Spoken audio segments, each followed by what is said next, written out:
All right, joining us now is Eric Peters, a friend of the show. We've had on many times. Always interesting to talk to Eric. And ericpetersautos.com is where you'll find a lot of articles about liberty and mobility, because you can't separate the two. It's kind of like what Jefferson said about life and liberty.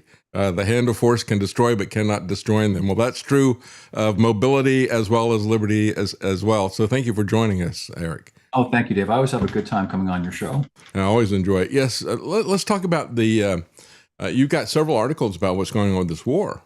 And I think one of the key ones was the news blackout that you talk about. Yeah. And I'm having that same problem as well. I'm looking at all this stuff. There's so much disinformation and very little real information, and there's a point to all of that. Yeah, doesn't it kind of feel to you sort of like Groundhog Day in that it's kind of back to 2020, where we weren't allowed to have access to real information about what actually was going on, and instead a steady stream of regime propaganda was foisted upon us. That's right. To try to persuade us of things that were not true. Now it's even more egregious. It's startling how effectively they have managed to suppress any news about what is happening within Israel, for example, or what has happened to our bases in the region. That's right. They've got plenty of images about things going on in Tehran, and it's clear they're trying to manage the perception of the war. And this is outrageous because Americans have a right to know what's happening to their sons and daughters in that part of the world, as well as what the consequences of this. I'm just frustrated about it. This evil, idiotic, unnecessary, gratuitous war that Trump decided to start. It is evil. Everything about it is evil. And their lies are not even plausible. The lies that they tell us in terms of the cruise missile hitting the school and all the rest of this stuff are as implausible as a lot of this AI slop. And that's another aspect of it that's out there. We didn't have that 6 years ago. So not only do you have these people actively suppressing information about what's going on, but they're also putting out a lot of fake stuff. You got people splicing together real clips from previous incidents that happened in other areas and putting those out as if it was something that just happened. And then there's clearly AI clips. Those are easier to spot. So it's kind of interesting when I look at it on X. A lot of people are saying, hey, Grok, is this real? And I know that that's mocked in and of itself, and yet it is pretty good in terms of between community notes as well as Grok. It's pretty good at filtering out the lies that people are deliberately putting up there to promote one side or the other, because they'll say, well, this particular clip is a mixture of this clip from back here and that clip from back there, and they'll give you links to those things, as well as sussing out when you can see the artifacts from artificial intelligence. And of course, sometimes people will put up stuff that still got the Gemini logo on it, and then they'll argue with people who call BS on that. That aspect of it is new. I hadn't seen that before. None of us had seen that before. It's frustrating and fruitless, and I like to hang my hat on things that can be ascertained to be absolutely true, such as how much the cost of fuel has increased in this country.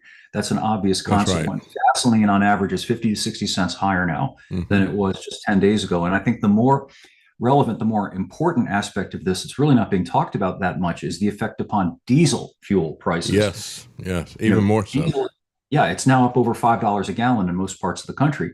And a lot of people don't make the connection between what they are paying at the supermarket and Walmart and everywhere else for things and the cost of diesel fuel, because of course, things are moved from A to B, generally speaking, by heavy trucks that burn diesel and diesel electric locomotives. So if the cost of diesel fuel goes up 25 or 30%, who do you suppose is going to pay for that? Yeah, we are. That's right.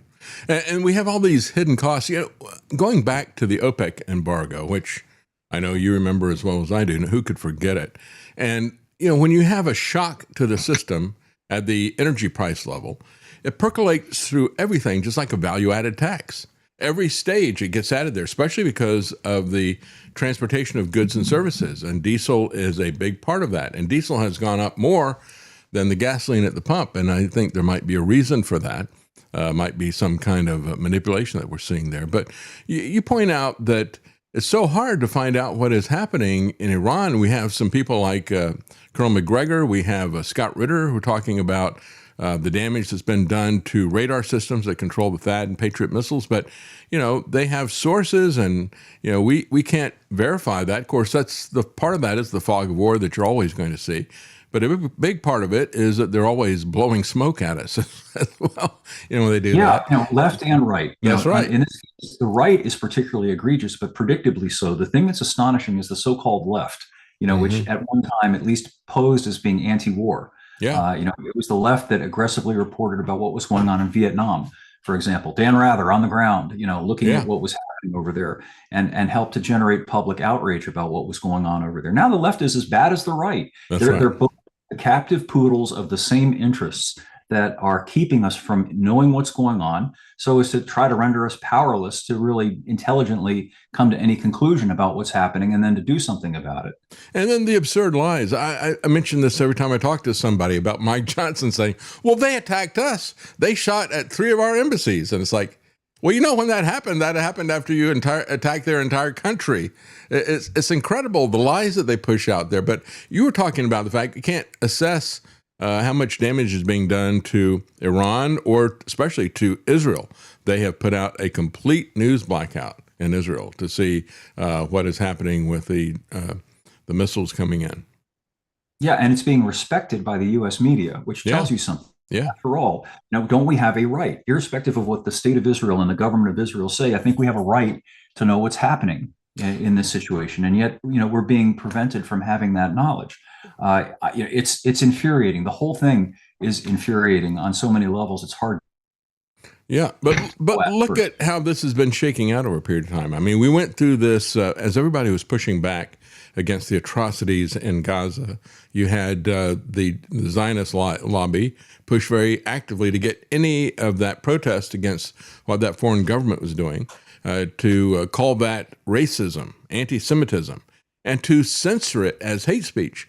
And of course, this is where the Republicans, who always said they hate these hate speech regulations, they hate censorship, they were eager to jump in and do it for their masters. And so we have seen legislation after legislation proposed, some of it enacted by the Republican Party. I still am astounded that Ron DeSantis went to Israel to sign a speech censorship bill on behalf of Israel. Why would a governor of a state go to a foreign country and sign a censorship bill? Of course, that's a rhetorical question. Either he's owned or he's scared. I'm not sure which it is. It doesn't really matter ultimately. Mm-hmm. There's another aspect of this, though, that I think bears discussing, and I think Colonel McGregor has touched on this, and it's the despicability inherent in the kabuki theater of the negotiations. I put it in air fingers quotes before Trump decided to launch the war. They had the Iranians believing they sent these two arch-Zionists, the president's son-in-law, Kushner and Witkoff. I mean, ridiculous. They sent these two guys who clearly are partisan agents to supposedly sit down with the Iranians to try to hammer out some sort of a deal when there was no deal. It was a foregone conclusion that the attack was going to happen. That's the sort of despicable thing that, Americans of another generation got up in arms about when the, pardon the language, the dirty Japs sneak attacked us on Pearl Harbor. That's right. That was considered bad form. That was considered contrary to the way civilized nations behave. And also being the aggressor, attacking when you've not been attacked, attacking on the behalf of Israel, who had not been attacked at that point either. And so all of that, the treachery, the lies, the sneak attacks, is just disgusting. And in the back and forth, it came out that Benjamin Netanyahu called Donald Trump on the carpet because he said, I hear the Iranians contacted you secretly. You're not talking to them without my permission. Oh, no, we wouldn't do it. Imagine. And so to cover themselves, they said, we're not anti-Netanyahuism, right? Because that's really what we're talking about here. And so they said, we're not against him. As a matter of fact, we got Kushner and Witkoff talk to him and the Mossad chief on a daily basis. And it's like, well, that's kind of traitorous right there, isn't it? Well, the thing that worries me most is that these lunatic ignoramuses, I kind of regard them as such, have now painted us into a corner. Yes. In the sense that they put American and Israeli prestige, so to speak, on the line behind this. And apparently they thought that by assassinating a foreign head of state, the Ayatollah Khomeini, that they would cause the regime to topple and it would be another cakewalk, kind of like the Venezuela operation. And then they could strut around and show everybody how tough and big and bold they were. Well, the Iranians aren't folding. And any thinking person understands why, because from the Iranian point of view, this is an existential thing. That's right. They know That's right. They know that if they lose this, they lose their nationhood completely. That's They right. become a vassal state, and therefore they are going to fight hard to the very bitter end. They're not going to give in. You can't just bomb these people into submission. It's not going to happen. It isn't happening, very evidently. Hmm. And so what's next? Are we going to commit 500,000 ground troops? Where are they going to come from? Yeah. And that would take months. And are the American people going to put up with a draft? I hope not. With their sons and daughters being dragooned to be sent over to Iran? And what then? If that doesn't work, what's the next step? In other words, they've now placed particularly Israel in this position. Israel likes to be perceived as sort of the invincible hegemon in the area. Hmm. If the Iranians win by simply not losing, that's Hmm. all they have to do. I think it's not out of the bounds of possibility that the maniacs that run that state might resort to nuclear weapons to try to end this, in a win, as they see. As a matter of fact, there's some clips that I've seen people talking back and forth. I'm not sure myself what the status is of it, but it certainly looks like a nuclear bomb. And if they don't use a nuclear bomb, they could use out of their arsenal things that are as destructive, if not more destructive, than many nuclear bombs, and that are conventional weapons. But that is the magic word, going nuclear. And yet, when you look at the massive destruction that they're unleashing, and I think the most sickening thing of all this is Pete Hegseth and how he revels in all this carnage. It just disgusts the me. maniac, he's out of hand. Yeah, He's one of those people who thinks that by blowing up the Middle East, he's going to hasten the return of Jesus. He's lecturing the soldiers over there, apparently, that this is the end times. It's this eschatological apocalyptic view based upon the Schofield Bible that some of these people have. Yeah. Huckabee is of the same mind. That's right. These people should be in a mental hospital, not having their hands on any levers of power. Yeah, and I keep telling everybody, this is not Christianity. Jesus said, blessed are the peacemakers because they'll be called children of God, not somebody who has physically traced their genealogy and claims that they got a connection. And of course, there's questions about that as well. But that's the reality. And so he's out there quoting things like, God who prepares my hands for warfare, my fingers for battle. That's not what that's about either, because as a Christian, he should know that is metaphorical for a spiritual battle. God doesn't equip our hands for warfare so we can go out and do preemptive strikes against civilians and murder hundreds of schoolgirls. That's not right. Following God. And it disgusts me to see this. And his tattoos are just as phony and his crusader ideas are just as nonsensical as his Christian ideas. He does not represent Christianity in any way, shape, or form. He is anti-Christian. There's some other aspects of this. The state of Israel, people like Netanyahu, he's at best a secular Zionist. He's not even a religious observant Jewish person. Mm-hmm. And there is antipathy and worse toward Christians in Israel. That's right. They get attacked in the streets. And nothing gets done about that. They get spit on. Now the state of Israel is bombing, as you know, the Christian enclaves in Lebanon, killing Christian people. That's and right. You've got, nonetheless, apparently it doesn't bother Hegseth or any of these other crazed, demented Zionist, whatever you want to call them. It's really something to worry about. Yeah, they don't care about fellow Christians. They only care about people who say that they're Jewish. And this is really a sad thing. But, when we look at this, Eric, I'm looking at the gas tank for the U.S., the Strategic Petroleum Reserve that we've got there, right? What kind of idiot clowns go to war without filling up their gas tank? And they didn't. It's still less than 60%. It's at 58%. I started looking this up. The stupidity of this, it almost beggars articulation. You'll hear Trump talk about, well, we have Venezuela. There is a lot of oil in Venezuela. Yeah, it's in the ground. And it's quite a different matter to get that oil out of the ground and get it refined and get it shipped and get it into the supply chain. That's something that's going to take years to happen. And it's not going to happen without resistance either. As we're seeing in the Gulf states, it's very easy to do a terrorist attack if that's what you're inclined to do, to attack the infrastructure of your enemy.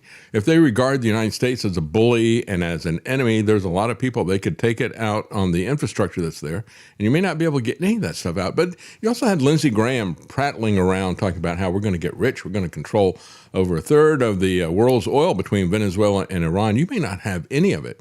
I mean, Israel started blowing up the oil refineries in Iran, and at first, Lindsey Graham and Trump said, don't do that. Don't do that. We want that oil when we get it. Now they're joining in with Israel, blowing this stuff up. And now Iran is apparently looking at, they've already made a couple of preemptive strikes against desalination plants, as well as a liquid natural gas plant and an oil refinery. And they could basically, by attacking ports and refineries and factories, they could basically shut down the supply of oil and gas without even shutting down the Strait of Hormuz. And it could take a very long time to get that back. Effectively, they're doing it. My understanding is that a couple of ships have already been hit in the Straits. Yeah. And Trump, in his usual poltroonish, bellicose way, says that, well, they should just grow some guts and they should drive their tankers. Said from Mr. Bone Spurs, who dodged the draft back in Vietnam, and whose son, no offense, I mean, Barron Trump is just a kid. I don't want to see Barron Trump get dragged into this any more than anybody else. But the point is, he's not going to suit up. Mm-hmm. He's not going to go. Trump's not going to send him. Lindsey Graham has no skin in the game. None of these people do. There's like this evil gerontocracy, that just has no moral compunction whatever about putting other people's lives and fortunes at risk and at peril, and then just disregarding the havoc that they cause. It's obscene. That's right. And he's more than willing to put the Deepwater Navy in that tiny strait, which is shallow water. It's very different the way they operate. It's set up to be operating to hit things at a distance that are there in deep water. They can't operate in that strait. And if he puts them in there, and yet you still have his Secretary of Energy come out and lie about the fact that the Navy is escorting tankers to the Strait of Hormuz, had a big effect on Tuesday in terms of oil. Even after people realized that it was a lie, and even after they took the tweet down, even after the White House pulled back and said, well, no, that's actually not true, it still had the desired effect on the marketplace, which is really, truly crazy. Yeah, temporarily. I think maybe Trump's idea is to goad the Iranians into attempting to sink an American aircraft carrier or something, which would then perhaps give Trump the pretext to nuke the Iranians. That's right. The man literally said something about he's not limited by anything at all except his own view of what is right. That's right. Yeah. He can do anything he wishes. And when he was talking about the tariffs and his temper tantrum after the Supreme Court shut down that illegal move that he had there, when he was talking about that, he said, I can do anything I want. I can apply any tariff that I want to any country. I can destroy any country that I wish. And of course, he knows it's a tax, and he knows that a tax is a power to destroy. But of course, he can destroy any country he wishes with arms as well. That's what he's trying to do. And back to what we were talking about in terms of the war and how it's going. Iran has watched what the United States has done for a very long time, because we have been at war with them, not for 47 years. The clock didn't start when they took over the American embassy and they put in the Ayatollahs. That was a response to what we'd done about 26 years earlier. In 1953, when we overthrew their government, and I know because I knew some Iranian students in college who were telling me about that. They were protesting the Shah's horrific regime when I was in college, and they were showing up with balaclavas over their head and everything. I said, what's that all about? And they said, well, let me tell you about the Savak, this thing that's trained by the CIA and Mossad, secret police that would kill and torture people if they realize that you're a political opponent. That's why we have the Ayatollahs, is because we did regime change once before. And we don't know what we're doing when we do regime change. Sometimes we put in something that's even worse. And if they say that the Ayatollah is worse than the Shah, well, you caused that. Just like Trump caused the pump prices to go up, he caused the Ayatollah as our American policy by the CIA and the continuing deep state is what caused us to have an Ayatollah there. And so these people have been looking at this for the longest time. They realize that the Achilles heel of the mighty American military is to have a drawn-out war of attrition and to use asymmetric warfare against our very expensive, complicated, and centralized systems. And they have a decentralized system. And even taking out the Ayatollah, I got this from Al Jazeera, because you have to read some of these other sources out there and try to figure out that the truth lies maybe somewhere in between these two extremes that we get here, the pro-Zionist media here in America and the anti-Zionist media that's outside of the country. And so what they were saying was they had what they called the fourth successor. And they had people four deep to replace the individual leaders that were taken out, as well as decentralized command and control. And so they're in it for the long haul. Absolutely. You know, Americans unfortunately have a very superficial understanding of history, even their own recent history. Hmm. Iraq is a parallel for what's going on in Iran. The sort of situational morality. For many years, Saddam Hussein was considered to be a great ally of the United States. You know, there are That's famous right. pictures you could find online of Don Rumsfeld going to Iraq and shaking hands with Saddam Hussein. And we When used him he as an ally against Iran, right? Yes. And, you know, so, but then he became inconvenient for one reason or another. And all of a Hmm. sudden, at that point, they seem to have recognized, oh, he's a bad guy. He has, you know, he has dungeons and he has secret police and he drags people off into the night, exactly like the Shah. Yeah. You know, I mean, and for the people who live in these countries, it's beyond contemptible to hear. It's bad enough what they do, but the way they have this moral unction when they do it Yep. and preen posture as if they are fighting some sort of great crusade in the name of all that is good and decent, when they are the most depraved, duplicitous, and evil people that you can possibly imagine. Yeah, C.S. Lewis had a quote that was similar to that. I can't remember exactly what it was, but it's like, there's nothing worse than somebody's on this moral crusade and think that God is on their side and everything. I said, yeah, the question is, are you on God's side, first of all? If somebody tells you that God is on my side, beware of that person. Yeah, and, Because they typically Americans think also, they're God, right? yeah, and Americans in the main, a lot of them, not all, but a lot of them have difficulty viewing things from the point of view of others. How do you suppose American Catholics would respond if, let's say, Iran had attacked the Vatican and killed the Pope and half the Yeah, College of Cardinals? that's right. What do you suppose the reaction would have been? Yeah. You know, you don't have to like the Ayatollah Khomeini. The point is, he was their spiritual leader. Hmm. And generally speaking, most people don't like their leader being taken out by some foreign country. That's You know, right. all they succeeded in doing was generating the fury of the Iranian people. And the pièce de résistance was the bombing of that school and killing what Yeah. 170 kids, Hmm. girls. That just doesn't wear well. You know, And they can't even apologize for it.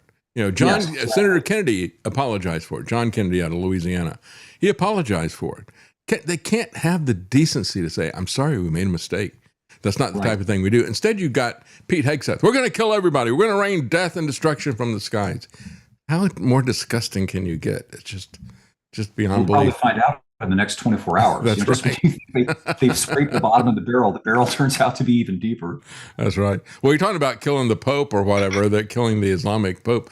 He was a spiritual leader, not just to a lot of people in Iran, but to all these Shiites. And that's about 500 million people, roughly.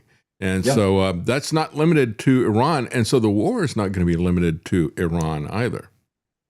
Yep. You know, it's just so obviously stilted, so obviously malicious. People see it. Hmm. And I'll tell you, the thing that worries me the most right now is that, as vile as Trump is, that he's kind of gamed this out. The only thing I can come up with to explain the gratuitous arrogance of his actions lately is that he doesn't fear consequences. Hmm. That Hmm. he's not worried about the midterms, Hmm. because I think that it's very possible that he's going to pull a Zelensky and declare an emergency. And in an emergency, we can't have elections because it's too chaotic. You know, I he's wouldn't put actually made anything comments past to him. that effect. Yeah, I wouldn't put anything past that guy. He absolutely has, just like Hegseth, they have nothing but contempt for the Constitution, for any law, for any rule, for any morality. They have contempt for it all. And Trump's MO, I said, we've got three branches of government now, right? We've got the legislative, the judicial, and the emergency branch, because that's the way he operates. He declares an emergency and then he does whatever he wishes. It's not even the executive branch anymore. Right. And now Americans have gotten used to the sight of body armored goons Yeah. marching around on the streets. So it won't seem that odd to them if all of a Hmm. sudden the emergency gets declared, and they lock down the cities using these American latter day version of the SA. Back Yeah. in Germany, back in the 30s. I like you. I put absolutely nothing past this man anymore. Or Pete Hegseth. Don't you find it amazing, going back to this fight over you shouldn't follow illegal orders. How dare you say that? We're going to punish you. We're going to take your pension and all the rest of the stuff for saying that. Instead of saying, I didn't do anything, I didn't give any illegal orders. He said, how dare you tell people not to follow my illegal orders? And now we got the same type of thing happening yet again with Pete Hegseth, this time with Anthropic. and saying, we've got some red lines we're not going to allow our stuff to be used for. We're not going to let you do police state domestic surveillance, and we're not going to let you do autonomous killing machines. And so then Pete Hegseth says, how dare you? We're going to destroy you as a company. That's also unprecedented. We've never seen that happen to anybody. Somebody that they're still using their product in this Iran war for targeting and for other intelligence, but they're now going to try to destroy that company. And they're just off the charts in so many different ways.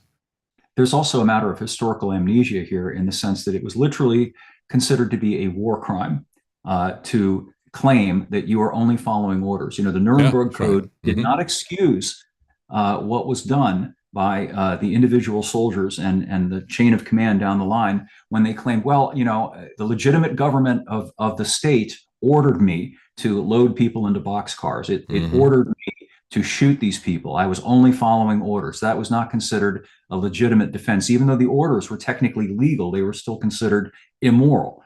So, now we're in a situation where, again, the question isn't, well, are these orders constitutional? Are they immoral? Doesn't matter. They are orders. You must follow orders. That's right. Regardless. And Americans are being conditioned to be good Germans. These people are so filled with hubris. They know that there's not anybody that's going to stop them. Nobody's going to oppose them except the other tribe, and it's going to be just dismissed as a tribal opposition. But nobody has the power to arrest them in some kind of an international criminal court. And so it's like, you and what army is going to bring me up to a Nuremberg trial, which they should be facing. You're right, they should be facing that. But that's why they're acting this way. And of course, the GOP as a group is just rolling over for all this stuff. They're rolling over for the war. This is the party that wants to tell you that they're pro-life. This is the party that tells you that they're for protecting children, and yet they're protecting pedophile predators that are there. It's disgusting to see this. And they want to tell you that they are there to protect the economy. And we've probably never seen anything as destructive as this particular war for the economy. Yeah, particularly, it couldn't have come at the worst possible time. Yeah. At a worst possible time. We've been reeling now for 5 years since COVID. People are just barely clinging to their status quo. That's right. Can you imagine what will happen when it costs $100 to fill up a vehicle? Yeah. And right. when $100 buys you maybe a small bag of groceries at the store, if there are any groceries. That's right. This is economically, politically, culturally catastrophic.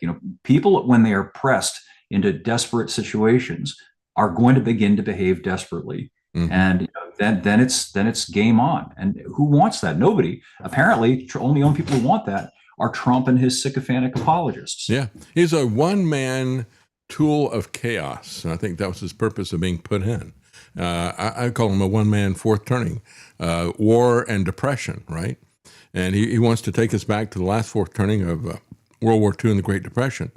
And he's doing everything he can to take everything down, because they need to do that to rebuild their technocracy or whatever communist authoritarian nightmare system they got planned. They have to first destroy the system that's here. Trump has been doing that throughout his first and his second term, especially in the second term. He's really accelerated that. They're getting very close to their timing of 2030, where they want to have this new system in. They've been boasting about that for the longest time. And so it's got to all happen in this term. And he is doing everything he can to create chaos and economic depression and war. Yep. I apologize. I voted for the guy again, stupidly. I'll never do anything like that again. And I allowed my hope to overcome my judgment. I should have remembered the way that he behaved during his first term, particularly the last year during COVID, when he did not end the emergency, when he had the power to do it, and when it was very obvious by the summer of 2020 that the whole thing was an overblown, overhyped fraud. He could have, at that point, ended it. He chose not to. And what did that do? That set the predicate for the mass absentee balloting and for election months that assured we were going to end up with Joe Biden. That's right. And now he's out there threatening to shut down the government if they don't pass his SAVE Act, which basically is to say, you're not going to do any vote by mail. It's like, you're the guy who put the vote by mail in with your lockdown stuff. And I said it when it happened. I said, this is going to be disastrous. This is going to be the biggest manipulation of the election that you've seen. I thought it was going to be manipulated, but I thought it'd be manipulated through computerized voting machines primarily. But that offered another entirely new dimension. And now he's out there even calling it Save America Act. And Save America was the name of his PAC that he used to grift money off of people after the election that he had thrown with his rules and lockdown and vote by mail. Then he sets up the Save America PAC and raises like $250 million and sends people to January the 6th. He picked their pockets and put their head in a noose. Yep. It's amazing. I think it's difficult for most of us who aren't sociopaths and psychopaths to really understand how these people operate and what they think, because we've got an internal check that, if a certain thought crosses your mind, you go, oh my God, I can't do that. That would be horrific. I'm not going to do that. So we don't think like they do. That's right. And therefore it was difficult for me. I'll give you, to see that Trump was put in there in 2016 to further a certain purpose. Come 2020, we get Joe Biden. What did we get with that? We got the LGBTQ stuff, trannies. Yep. We got the summer of love. And that naturally outraged most normal Americans. They just, and the COVID stuff on top of it. So it sort of set the stage for this resurgent populist nationalist movement that Trump is the head of. That's right. He's going to ride his white horse in and he's going to save us. And people voted for that. And I saw that at InfoWars. I saw the people that Alex was bringing in that were associated with the intelligence agency. And people think of the intelligence group as being these people like Clapper and Brennan who are left-wing. There's a big right-wing component to it. And those are the people that Alex is bringing in all the time to push Trump. These are the people who are behind him the entire time. So this is basically really a right-wing coup. And I mean a real right-wing coup, like a Chile type of, Pinochet type of coup that they're really queuing up here. Well, it was brilliant because let's, hypothesize that Harris had won. Most of the people who are on the Trump side would have been hypervigilant, would have been outraged and protesting by the things that Trump has done. But because it's Trump and they're members of the Trump cult, the Red Hat cult, they find ways to bend themselves over backwards to come up with some 55D chess explanation for it. It's beginning to fall apart, but it's astounding the degree to which they have snapped into line, just like the people on the left that they derided as NPCs, who robotic sheep who were just following whatever the narrative was that was being deployed by the left. Well, it's exactly the same thing now. So, the setup seems to be that if we do have elections, there's going to be this horrendous backlash against everything that is tainted by Trump. He's going to have tainted populism and nationalism, perhaps irrecoverably, for a generation. I agree. It's like a Herbert Hoover all over again. I agree. And we're going to get an authoritarian leftist dominated government for the foreseeable future, maybe forever. I agree. He's there to poison all the perspective of anybody, it's just like this Christian nationalism thing. It's like, oh, you're Christian? Oh, you support this Christian nationalism stuff? It's like, no. But it's this odious thing that they associate you with. And then people start running the other way. And it's kind of interesting, too, because remember, when Tulsi Gabbard got in, now she has basically discredited herself completely, opposing the war now, staying silent and staying in the regime. She said, my position here is to restore trust in government. RFK Jr. said the same thing. And they have used that blind trust to betray people in terms of what people expected them to do. They expected RFK Jr. to push back against the COVID shots, to expose the vaccines and other things like that. And he hasn't really done that. He's allowed that stuff to keep going. I think it's been very effective at demoralizing people. Yeah. You realize that nothing ever gets done for the good.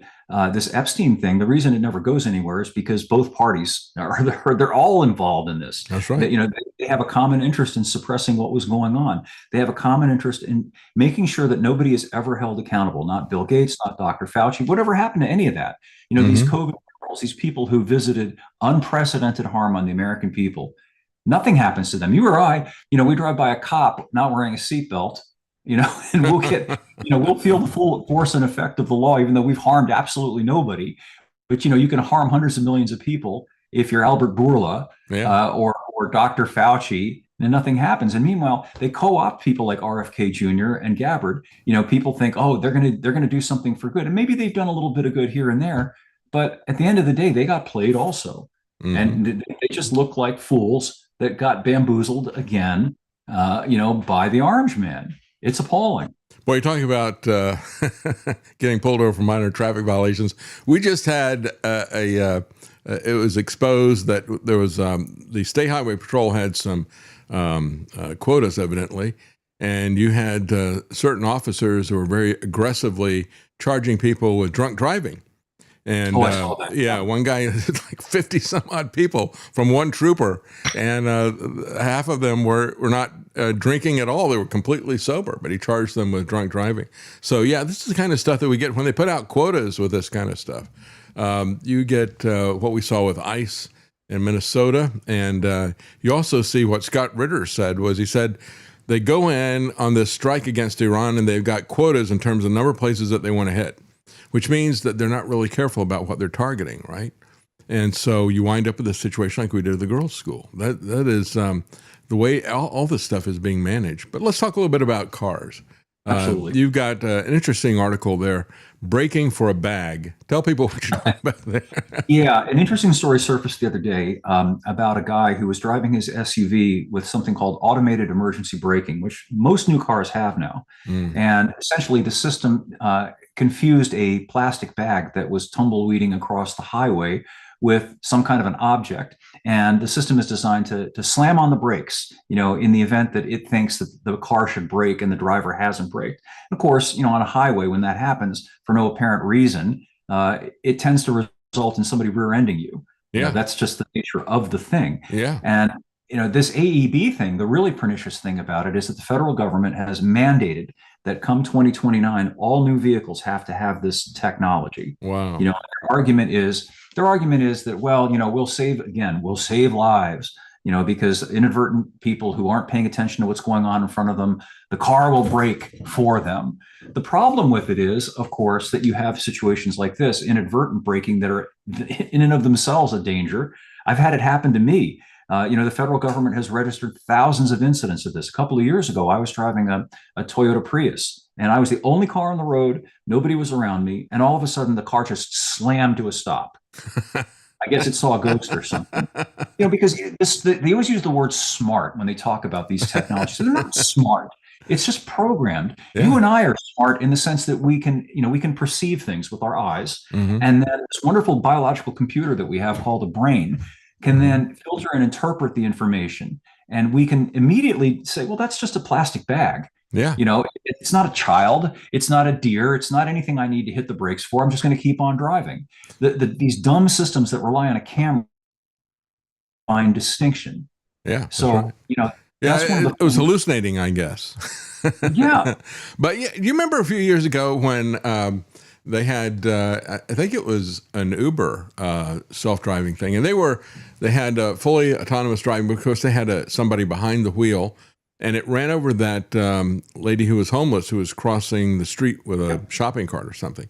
And they said, well, it was dark. She wouldn't have been able to see it. And of course, the camera that was watching her, she's sitting there playing with her phone because she's been lulled into passivity because this thing is doing most of what it needs to do, but it doesn't stop when it sees a person coming. But, they said, well, you can't see her. She's out there in the dark and she's not in the headlights. And said, yeah, but this thing's got LiDAR and it can see in the dark. Why didn't it slam on the emergency brakes? And they said, well, we disconnected the emergency brakes because they were constantly kicking on for no reason at all. So we just disabled those. And it's like one system after the other, right? Failure. There's a dehumanizing aspect to this, in my opinion, in that it detracts from agency. What do I mean by that? Well, when I get behind the wheel of a vehicle, I'm in charge of the vehicle. I'm responsible for controlling it. And if I am neglectful, if I'm pecking at a cell phone, I don't do that. But let's say I'm pecking away at my cell phone while I'm driving, and I pile drive into somebody else. Well, then I'm morally responsible as well as legally responsible because I didn't maintain control of my vehicle. The accident could have been avoided. Now what they're doing with these technologies is placing people in the position of not being either morally or legally responsible. After all, the car is responsible. Well, who's responsible then when somebody gets killed? Who are you going to bring into court or sue for damages? And people get killed, and how is that going to be compensated? And think about that in terms of the autonomous killer robots, right? Just like we saw with the situation at the school, if that was targeted and directed by artificial intelligence to whatever role it had, but once they go to fully autonomous killer robots, then they can come back and say, well, who's responsible for that? It's not my job, right? Everybody can pass the buck on to somebody else, and nobody has to take responsibility for it.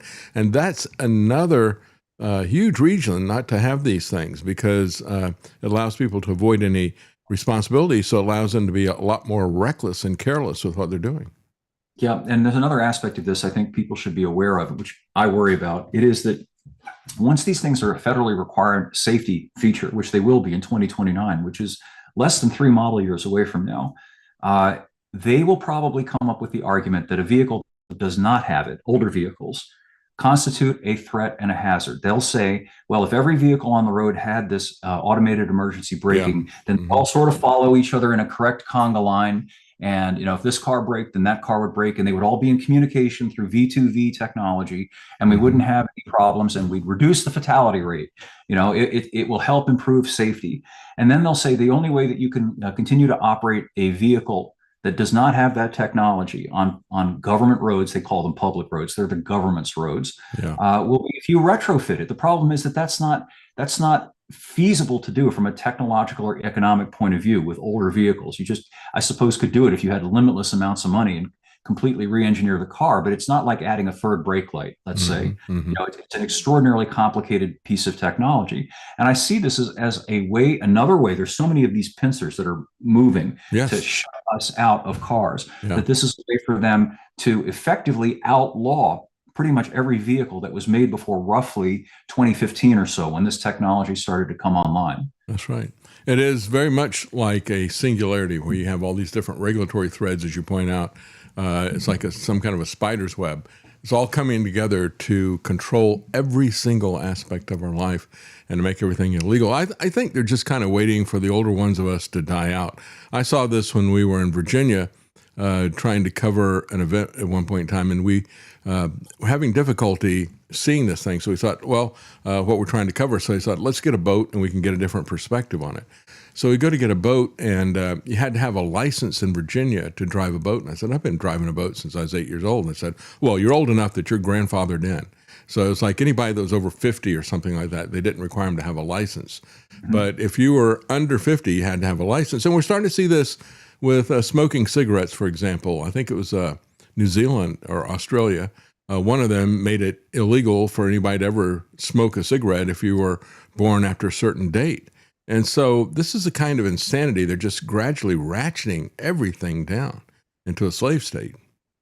They're doing it. It's kind of like, it's an interesting dichotomy to me in that it's sort of the superficial moralizing, like, how dare you smoke a cigarette? How dare you have a beer? Those things are outrageous, and they must be stamped out forevermore. On the other hand, these people are perfectly willing to commit genocidal mass murder, and do horrible wholesale things to people that are egregiously immoral. That's okay, but you better buckle up for safety. That's right. I saw a funny joke about Trump. They said somebody just threw a beer at Trump. Fortunately, he was able to dodge it. Dodge the draft. He's always had a lot of experience dodging the draft. So let's talk a little bit about ethanol blues, because while we're talking about alcohol, I was at a think tank once, and it was all these conservative think tanks. Heritage Foundation, of course, the biggest one, but all these different states have think tanks as well. And so this is a big convention of them, and this one organization was hosting an event, and they set it up as a speakeasy. And they, as they handed out the invitation, they said, if you want to come to the party, you just show up and knock at the door and say, I'm here for the ethanol subsidy. Great. So you got ethanol blues again. What's that about? Yeah. Well, it's just an ongoing thing that has been in existence now for 40 years at least, maybe 50 years. Yeah. When, as a sop to the agribusiness lobby, which is almost as powerful as AIPAC politically, they created this requirement in federal law that requires the introduction of ethanol into the fuel supply. So most of the gasoline that's available at the pump is not actually gas. It's 10% ethanol, 90% gas. That's what you're buying. So it's adulterated with ethanol. Why does that matter? Well, among other things, ethanol has less energy, BTU content, than gasoline. So the unit volume, if you have a gallon of E10 versus a gallon of 100% pure gasoline, you're going to get lower gas mileage. You're not going to be able to drive as far on that. So it costs you more to drive the ethanol laced gas than it does real gas. For older vehicles, it's a really sneaky way for them to sort of accelerate the obsolescence of vehicles that were made at a time when the assumption was that gasoline would be the fuel that would be used. Yeah. And this was all the way through the 80s. That's when the RFG thing started to, the ethanol thing started to come online. Well, vehicles that were made before then, the engineers assumed that the gas tanks, fuel lines, rubber parts, everything that came into contact with the fuel was going to be coming into contact with gasoline, not alcohol. Alcohol is chemically different than gasoline. It has different properties. It interacts differently with things like steel lines and plastics and rubbers, and it deteriorates and degrades them. Yeah. That's why, even though vehicles have been made to be ethanol compatible now for 40 something years, power equipment isn't. If you buy a chainsaw, if you buy a lawnmower, you'll probably see a little sticker on it that says, "Do not use ethanol fuel in this thing." You have to find a station that sells, they call it now pure gas. It's kind of like Pure Bloods. You got to find a place that sells pure gasoline, and it's worth the extra cost, particularly because it doesn't store very well. That's the reason why they don't want you using the E10 in outdoor power equipment that sometimes will sit for 4 months out of the year, during the fall and the winter time. If you leave that stuff in the fuel tank, odds are your equipment isn't going to work come spring when you need to cut the grass or whack the weeds. Yeah, when you look at it, big ag, you're talking about the footprint that they've got. I remember the back and forth. Even people like Al Gore was raging about ethanol. He says, we don't want this. We don't need this. And so the environmentalists weren't pushing it. It was big ag that was pushing it. And we just saw the last week or so, the Trump administration and the Republican Party saying, we're not only going to not stop glyphosate, a known carcinogen that is permeating our food supply and poisoning our farmland, but we're going to mandate and compel its production. And as part of that, we'll give them legal immunity against lawsuits. And the Republicans applauded that when Trump did that as an executive order. It's just insane. Well, they're well paid to do that. They're also talking about making E15, which is 15% ethanol, the new standard. Because again, there's a lot of money. And, people don't really understand the sort of tiered effects of this. It's not just the effects in your vehicle or your outdoor power equipment. It costs a great deal to produce this ethanol. And crops that ordinarily would have gone toward feedstocks, let's say, for cattle, are instead diverted to the production of ethanol. So it has had a secondary effect of causing an increase in the cost of food. People don't understand and realize that's right. Going on. Who benefits? It's not, mom and pop farmer Joe down the road. It's these gigantic cartels, these combines that are using the government to rob us blind and ruin us at the same time. Yeah, that's right. You got an article about EV, the real purpose of the EV push. But let me just say, one of the things that you talked about, I think it was the Chevy Volt. Was it Volt or Bolt? The one that had the generator, right? Oh, you're talking about the Volt. That was technically a hybrid, but it carried its engine chiefly as a generator. That's right. Well, now, as Ford is pulling back from this, they're moving towards what they're now calling those extended range EVs, EREVs. And as you pointed out before, that's probably the best use of an EV that you could have in terms of using the motor as a battery and simplifying it so you don't have this hybrid system and complicate the transmission stuff that's there and everything. You don't have to use the gasoline as an engine. You can just use it as a generator to charge the EV, and you get a very long range out of it. But what's going on with the EV push right now besides that? Well, I was thinking about this the other day, and it occurred to me that one of the effects, and I consider it to be an intentional effect, of the attempt to push EVs, and they were pushed very hard for a number of years, was to push us out of vehicles, both directly and indirectly. Here's how. By pushing the EVs, what they did was to greatly increase the cost of vehicles generally, not just the EVs. Reason why: EVs are money losers. Ford said that it lost about $20,000 on the sale of every one of its F-150 Lightnings, probably more than that. Yeah. All of the manufacturers that were required to manufacture these EVs for the sake of regulatory compliance, they had to figure out a way to staunch the bleed somewhat. So what they did was they pushed out some of the costs of the EV thing into the price they were charging for their other vehicles. And that's why the cost of vehicles has gone up. But the other aspect of it that's much more subtle is that the same regs that pushed the EVs pushed hybrid drivetrains into mass production. Originally, when the Toyota Prius came out, that's sort of the archetypical hybrid. And it came out, about 20 something, 20, maybe even 25 years ago. The whole point of it was that, okay, this is a vehicle that is focused specifically on very high gas mileage. It was fundamentally an economy car. And it made sense in that context. Essentially, they were using the hybrid drivetrain to kind of compensate for and overcome the fact that new cars have gotten so freaking heavy because of all the government safety mandates. It used to be possible to make a 50 mile per gallon car without a hybrid drivetrain. That's become impossible. So anyway, that was the purpose of the Prius and its competitors, such as the Honda Civic Hybrid. That went on for a number of years. Now, if you look at the new car landscape, half of the vehicles or more that are on the market of all kinds have a hybrid drivetrain, including, and I think this is the telling part, high-end luxury vehicles, Mercedes, BMWs, Audis, Lexus. It's risible. It is ridiculous to believe that a person who spends $60,000, $70,000 on a premium luxury vehicle is sweating paying another $30 a month for gas. They don't care. They're not buying it because it's a hybrid, and yet it is. The Mercedes and BMW, two good examples, have cheapened out some of their formerly premium vehicles. It used to be that in a vehicle like an E-Class Mercedes or a BMW 5, the minimum you got was a 6-cylinder engine for that money, a nice 6-cylinder engine. What do you get now? You get a 2-liter Turbo 4 augmented by a hybrid system. It's a compliance drivetrain. And at the same time that these hybrid drivetrains have come online, the price has gone up. The E-Class Mercedes is now $60,000 without the V6. It's thousands and thousands of dollars more expensive.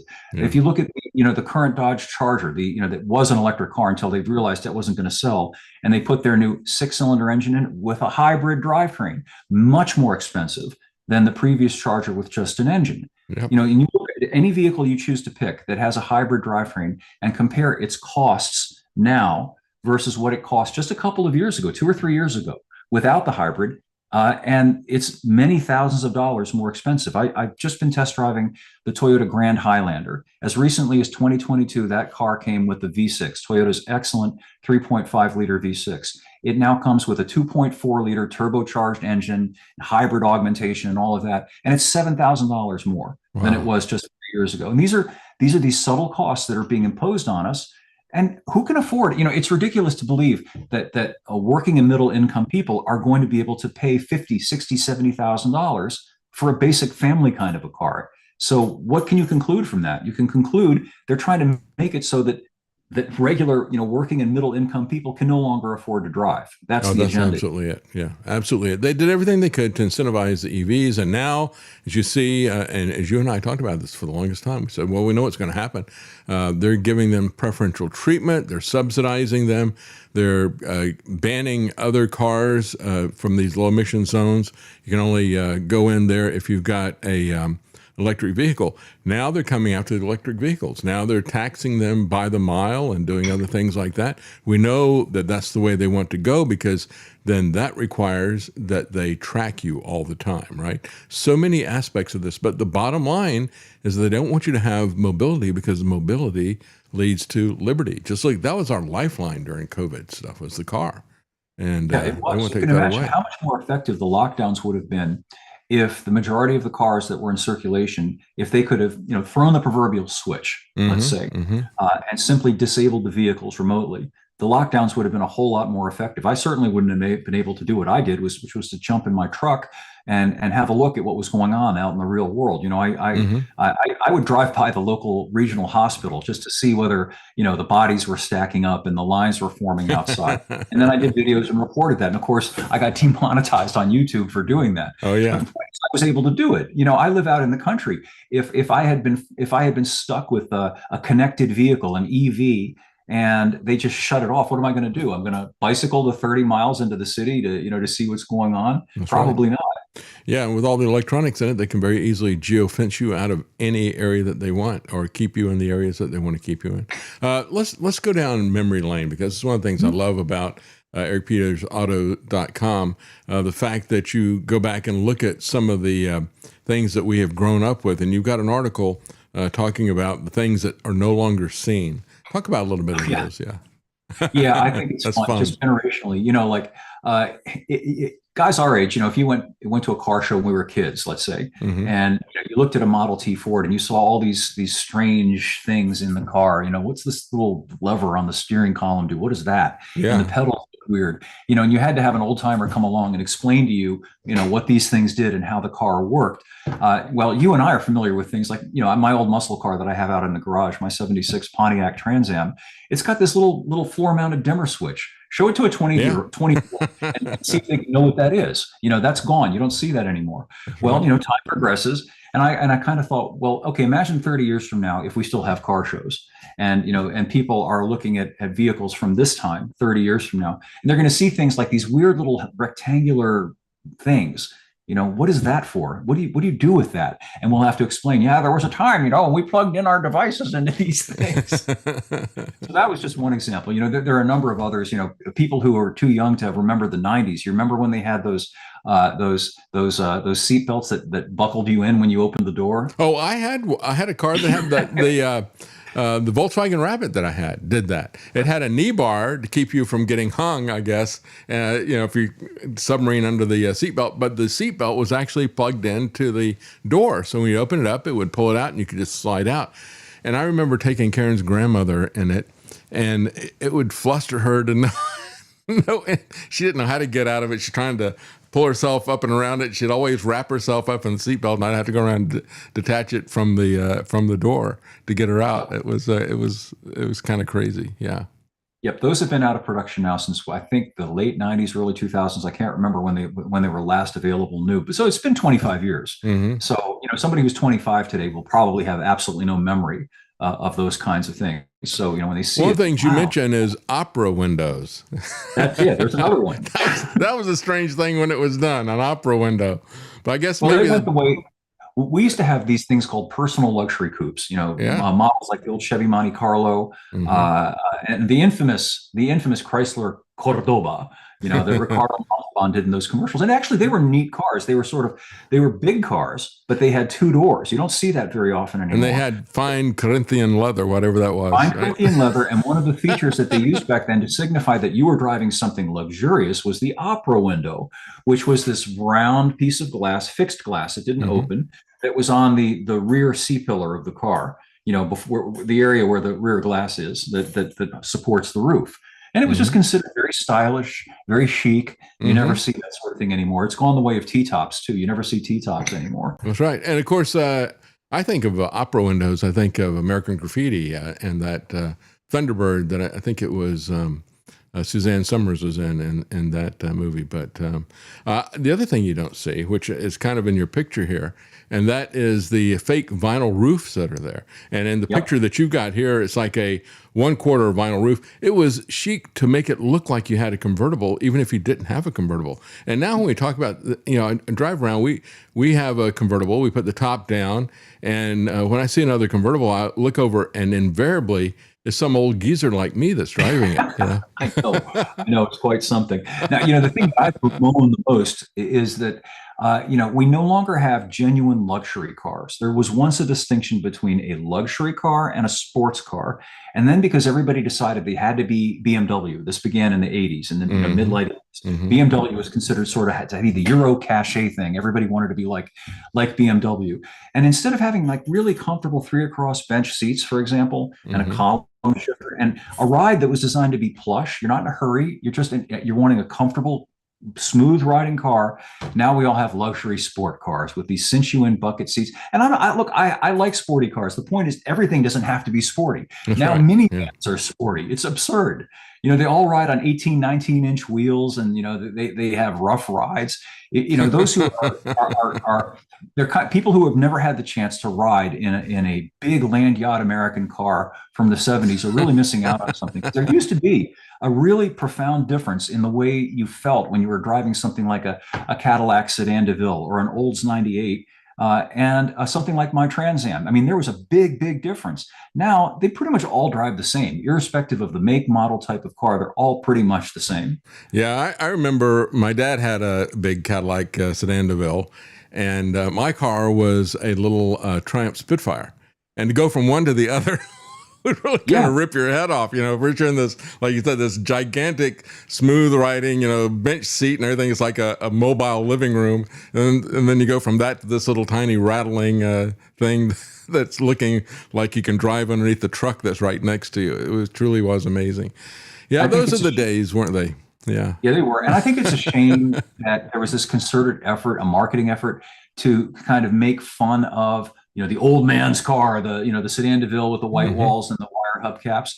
I think we've lost something as a result of that. We've lost the diversity and difference that used to exist in the marketplace. Everything is just homogeneously, bleakly the same now. And there's something ridiculous about all these 300 horsepower, 400 horsepower cars puttering along, at just barely the speed limit. That's right. That's right.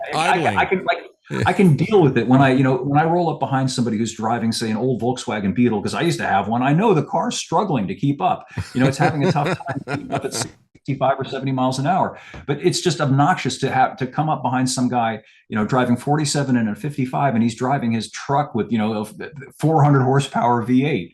It's just, it's gratuitously, stupidly wasteful, in my opinion. And I see it as an almost, as a temptation that I almost cannot get past when I've got these big engines and lower speed limits. So I don't like that aspect of it as well. It's like they're really tempting me to do something here. Well, it's always great talking to you, Eric. Thank you for joining us. And I love ericpetersautos.com. There's much more what he's talking about there, as well as we didn't even get to Corvettes and what's happened to them over the years, but always great content. Thank you, Eric. Always a pleasure to have you on. Oh, thank you, David. I always enjoy our talks. Thank you.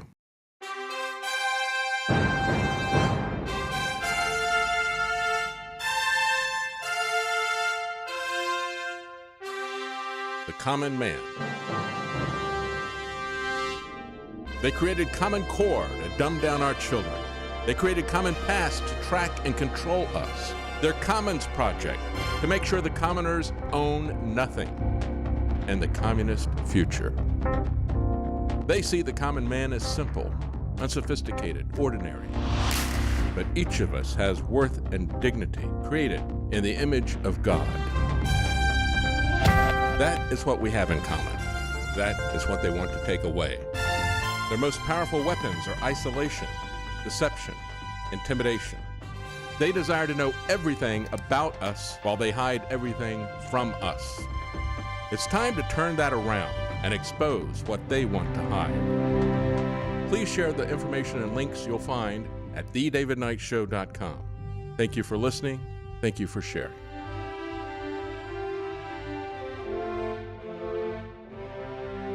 If you can't support us financially, please keep us in your prayers. davidknightshow.com.